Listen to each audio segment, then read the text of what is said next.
When I was about 7, my parents separated, and my mom moved from Nevada to Idaho with me and my 4 siblings, and my dad went to California. After a few months of staying with my aunt, we found a 5-bedroom, 2-bath house to rent with a huge backyard with a rope swing out back. It was a pretty nice little house, but it was just a little old. And so, this house when you walked in there was a living room, which connected to a dining room, which connected to a kitchen, which also connected to a hallway behind the living room. Around 4 feet from the start of the hallway was a basement where my 2 older brothers live, and at the end was my mother's room. And to the right of my mom's room were 2 rooms across from each other. Next to my mom's room was mine, and my younger brother's room, and the one across was my 4 sisters' room. Well, about a year or so into having this house, we had gotten a dog that we named Oliver. He is a mini golden doodle. Well, one night when he was about 6 months old, I was around 9 now. It was around 3:30 a.m., and I was dead asleep. Me and my brother were on bunk beds. I was on top. He was on bottom, and me and Oliver were sleeping anyways. Dead asleep. Me and him suddenly get awoken and sit up. Me and Oliver. My door had been violently slammed open, and all I could see out of it was black. My heart jumps to my throat as I look into the hallway. I finally muster the courage to jump down and investigate. I see my younger brother was dead asleep and was not awoken by this, so I look down the hall, and it's silent. No one seemed to be awake. Now, like any young boy, I thought this is my older brothers playing a prank on me. But then I think, why would they be up this late on a school night? So I peek into the basement, and there's nothing but snoring and darkness. So now I'm scared AF, and I peek into the kitchen from the laundry room by the connection of hallway to the kitchen. And from this view you can see the oven, a bar, sink, and dining room which included a window and a sliding glass door, which was wide open and led to our backyard. From the window, which let you see into our driveway, I saw a man in black kind of hurrying out, and now there was a gate right between our backyard and driveway, so I assumed he hopped it because I didn't hear any loud metallic noise, and my heart sinks, and I immediately run to my mom and start sobbing frantically, trying to describe what happened, and she looked and saw muddy footprints in our kitchen, which led to footsteps on our hallway carpet to my room. I have no idea what that man intended to do, but we stayed in that house another 4 years, and never had an encounter like this ever again. It still makes me wonder, though, to this day, what made him run away and why. My dad shows me how he died, or at least I think it's my dad. Growing up, I was a daddy's girl. In other words, my mom wasn't around much, but in the house I grew up in, most of my childhood was pretty big. 3 rooms upstairs, 2 rooms down, and 2 living areas. My dad's sister and mother died when he was 2. My grandma and aunt were coming back home from a plane ride, and just before runway they crashed. My dad was at home with my grandpa at that time. I was named after her, just with the first letter of our name changed. My dad struggled with a lot growing up from what I was told and felt anyway, which led to him drinking, but he wasn't abusive towards me. He wouldn't let me see him that way, or at least let me know it was that way actually. All night, I had come into my dad's room after watching some late-night TV upstairs. It was just some Disney teen drama, and it was only ever on at night. I think some of you 2000s babies know what I mean. Anyway, I had gone into my dad's room downstairs to check if he was there, and to ask if I could sleep with him for the night. But upon going downstairs, I encountered something down the hall of the upstairs hall before going down the staircase. It was a black figure, we called them. It was tall, slender, and it mostly looked shadow-like. It wasn't the first time I saw one at that point. I saw a lot of them in my life, and I'm not even 20 yet. Though as a kid in that moment, my heart sank, and my stomach felt tensed and sick-like. I could still hear it swooshing like a floating sound. They're really common than you think in my town.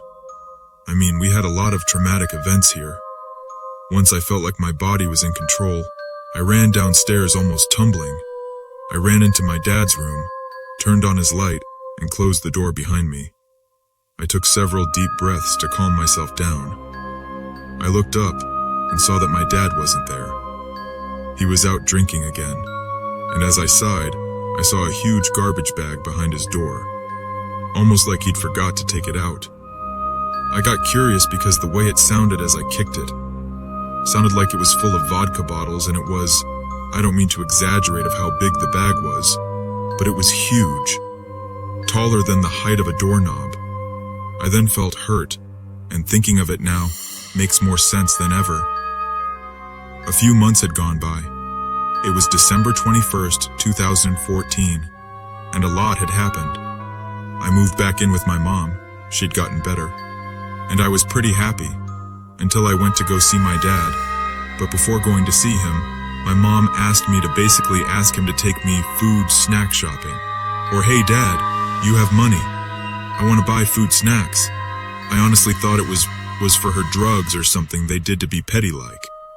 Then once I was about to ask, he was drunk and said, "Why? Your mom asked you to ask money for herself?" He said it with so much pettiness and annoyance almost. I got upset and ran out. I mean, I was only 9-10 and wanted to go bond with him.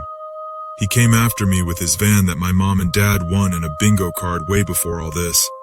It was the main reason for their separation at the time. They were best friends growing up. I mean, they did everything together, even had me. Except they weren't exactly a good pair. They fought each other most times, mentally, physically, and emotionally as a couple. As he followed me, he begged for my forgiveness as I walked on trying to ignore him, and he then bribed me with saying he'll buy me at least $200, $400 worth of food and snack, but we would have to go together, not giving her the money. And I never agreed to something so quick. He even allowed me to pick up an early Christmas gift, except I didn't know it, to be my last one from him. After we were done for our shopping spree and long drive on the long dirt covered in snow roads, we headed back home. My home, I guess. While on the road, I asked him if I could go and sleep over that evening, and he said okay. I was looking forward to it. He took me inside my mom's with my groceries and toy, then left. I waited. It felt like days or weeks I was waiting for him to come and pick me up. I had my bag packed and all, but it was getting way too late to keep on waiting. I fell asleep. I had a nightmare that was both real in the dream and in reality. The dream. I was in my dad's room, almost like I was him in it. I stumbled around there like as if he was trying to hide something. A vodka bottle in my hand, or should I say his. As we fell into the closet, something had put a rope around his neck. We tried to pull it off, but as we fell even more, we were gone. He couldn't get up. The thing that had put that rope on him was a ghost-like figure. It almost looked like it was trying to look like the black figure, but it wasn't. It had pale blue skin, eyes that bulged out of its eye sockets. Except the irises were huge, almost covering the whole bulged-out eyes. Rotting teeth that were the size of middle finger, and its hands and feet were like extra long fingers no human could have. Nails just as long as the life left my dad.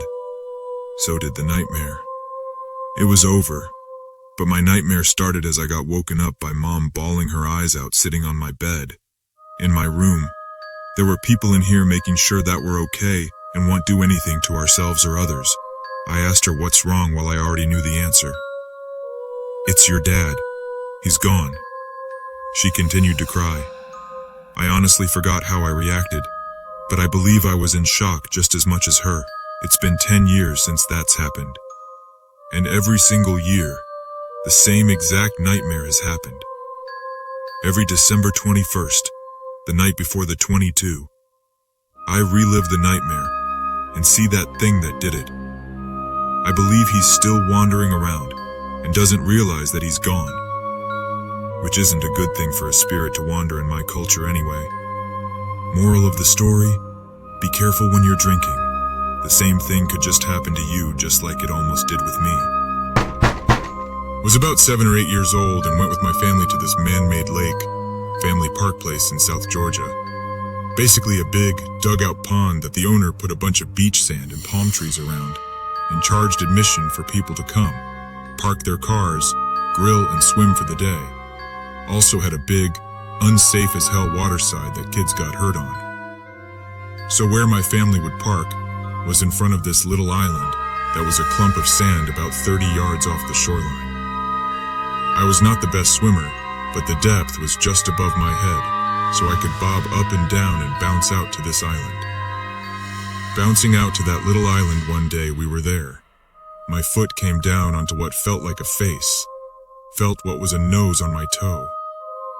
The thing I remember is the feeling of hair flowing between my toes, that feeling of fine hair waving in water. I freaked out, and for the longest time just sat on the shore, was a little kid, and did not think of anything about it. I can still remember the scared parents going around yelling this kid's name, asking if anyone had seen this little boy. They pulled his body from under the water right in front of that island. I'm 47 now, and can still remember